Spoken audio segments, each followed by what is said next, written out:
PNP Camarines Sur nanguna sa buong Bicol Region sa aspetong performance target. Yan ang tinutukan namin kasama si Grace Rifama-Simando ng Radyo ng Bayan Naga.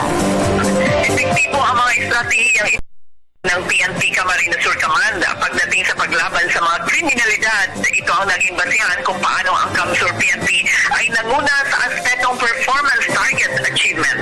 Itinahayag ngayon ni CAMSUR PNP Director Senior Superintendent Walfredo Fornilius na mas binigyan ang kanyang liderato ng importansya ang motivation at madalas na pakikiharap, pakikipagpulong sa mga station commanders upang regular ding ma-review ang performance ng bawat PNP Municipal Command. Sa ngayon, sabay din binibigyan ng matamang focus ng CAMSUR PNP ay ang kanilang mga operasyon laban sa illegal na droga.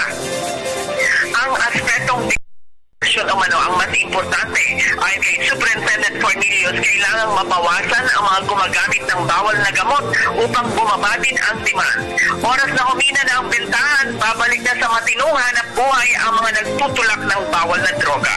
Radyo ng Bayan Naga para sa Telebisyon ng Bayan, Grace Rifama-Simando.